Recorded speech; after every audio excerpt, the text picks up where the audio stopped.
So when people see that my ACL is torn, but I can still express athleticism in all of these different ways, the first question they usually ask is, what exercises do you do? But it's not about exercise, it's about a progression of movement that you need to be able to go through to be able to express your athleticism. And the good news is, it's a progression that you've already mastered before. You were born, you were on your back, all you really did was activate your hips. This was the first step.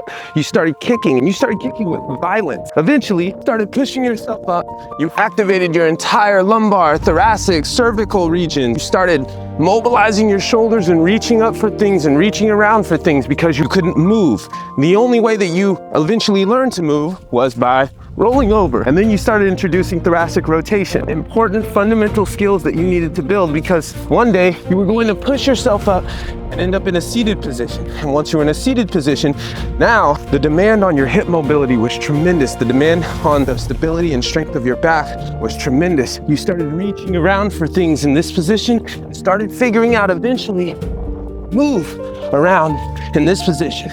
Internal rotation of the hips, external rotation of the hips, all types of movement to be able to get around. This type of movement capacity is something that many adults lack to this day. It's why eventually when you try to do athletic things, something in your body fails. Eventually from here you developed enough ability to lean forward and pull yourself into a new position that you'd never experienced before. You got very good at crawling and moving around, and as you spent more and more time on the ground, you started experimenting with more positions.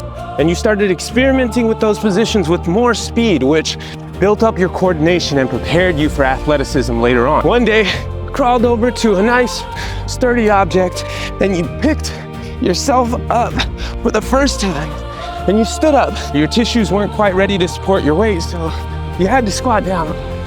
That was fine, because you'd already spent months and months mobilizing your hips, mobilizing your ankles, strengthening, stabilizing, mobilizing your back. So you were comfortable sitting here in this squat position, and you need to get comfortable sitting here in this squat position. Again, you did hundreds of these reps, in fact, over the course of the next few months, and you even practiced moving around from this position until you were able to stand on your own and eventually walk on your own.